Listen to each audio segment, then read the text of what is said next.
Hola a todos, bienvenidos. En este video veremos el método de Newton para optimizar funciones que dependen de varias variables. Con esto vamos a poder encontrar los mínimos y los máximos de estas funciones. Haremos un repaso de esta ecuación y resolveremos una duda bastante común, la cual es, ¿debo utilizar la matriz hessiana o la matriz jacobiana? Y veremos que podemos usar cualquiera de los dos, dependiendo el caso.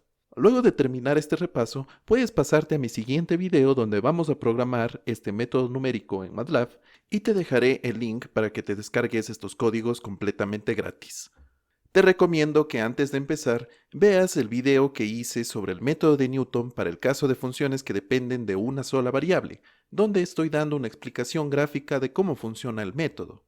Esta explicación gráfica se puede luego extrapolar para entender qué es lo que sucede en varias dimensiones, ya que el principio es el mismo. Sin embargo, te dejaré también un video en la descripción para que veas la explicación gráfica del método de Newton en varias dimensiones. En mi segundo video también haremos algunos ejercicios para que puedas estudiar para tus exámenes. Sin más por añadir, comencemos con este video. Empezaremos por revisar la ecuación de Newton, y esta ecuación puede presentarse de dos formas. La primera es esta que tenemos aquí, yo la he tomado del libro de Métodos Numéricos para Ingenieros de Steven Chapra, la cual nos pone la función objetivo. Sí, esta función f depende de varias variables, fijémonos aquí, depende de x, de y y de z, y es igual a esta función de acá. El método nos dice que tenemos que darle un valor inicial de x.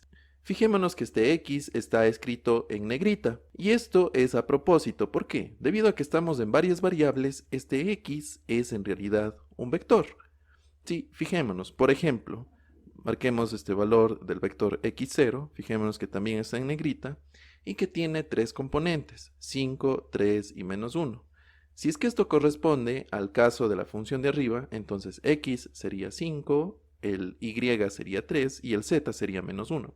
El método nos pide iterar esta ecuación. Xy más 1 es igual a xy menos el hessiano de la función objetivo inverso multiplicado por el gradiente de la función objetivo. Y tenemos que hacer esto hasta que el valor del vector xy más 1 menos el vector xy en valor absoluto sea menor o igual a un vector de tolerancia. Fijémonos que tolerancia también está en negrita. ¿Por qué? Porque cada una de sus componentes, cada una de las componentes del vector, de este vector solución que sale de restar xy más 1 menos xy, cada una de esas componentes tiene que ser menor que un valor de tolerancia que nosotros vamos a definir. Ya veremos esto el rato que lo programamos. Para esta forma en la cual se nos presenta el problema, que repito, fijémonos, lo que nos da como el valor de f es la función objetivo, la función que depende de varias variables. Lo que tenemos que hacer es primero hallar el gradiente de f. Como hallamos el gradiente, utilicemos esta ecuación de aquí. Fijémonos, esto significa gradiente de f, y este x no significa que está multiplicando la función ni nada, sino dice que esta función f depende de las variables que están contenidas dentro del vector x. ¿Sí? Para este caso, este vector x va a ser las variables x, y y z. Ahora fijémonos dentro de las llaves que para encontrar este gradiente nos pide encontrar la derivada parcial de f con respecto a x1, luego con respecto a x2 y así hasta la variable xn. Aquí de nuevo, no está multiplicando por este vector x, sino nos indica que esta función depende de este vector x. Entonces hagamos la construcción de este gradiente. Derivemos f con respecto a x1. Entonces, la derivada de f con respecto a x sería 3 por x al cuadrado. Esto se me haría 0, el 2y al cuadrado se haría 0 y el menos z cuadrado también se haría 0. Vamos a la siguiente componente, derivamos f con respecto a x2 y vemos que x2 en nuestro caso es la y. Entonces, el x al cubo derivado con respecto a y es 0. 2y al cuadrado sería 4 por y este z al cuadrado se hace 0. Derivamos del siguiente término y nos queda menos 2z. Lo siguiente sería encontrar el hessiano. Y el hessiano de la función objetivo, de la función f, sería lo que tenemos aquí. Hallemos el primer término. Entonces tenemos que hacer dos veces la derivada de f con respecto a x1. La derivada de f con respecto a x1 sería 3x al cuadrado. Y derivamos de nuevo con respecto a x1, es decir, con x, y nos devolvería el valor de 6 por x. Ahora vamos al siguiente término, a la segunda derivada de f con respecto a x1 y a x2. Recordemos que para hacer este cálculo, primero derivamos con respecto a x2 y luego derivamos con respecto a x1. Si derivamos f con respecto a x2, es decir, con respecto a y, vamos a tener que esto es igual a 4 por y. Y 4 por y lo derivamos con respecto a x1, es decir, con respecto a x, y 4 por y derivado con respecto a x es igual a 0. Sí. Completamos los siguientes términos y vamos a ver que así se construye la matriz hessiana. Ya tenemos el gradiente, ya tenemos la matriz hessiana y podemos empezar a aplicar esta ecuación. Xy más 1 es igual a xy menos la inversa del hessiano multiplicado por el gradiente de la función objetivo. Una vez que hayamos terminado de iterar, vamos a tener tres casos. Si el determinante del hessiano es mayor que 0 y la segunda derivada de f con respecto a x es mayor que 0, entonces nuestra función tiene un mínimo local. Si el determinante es mayor que 0 y la derivada segunda es menor que 0, entonces tenemos un máximo local, y si es que el determinante es menor que 0, la función está en un punto silla.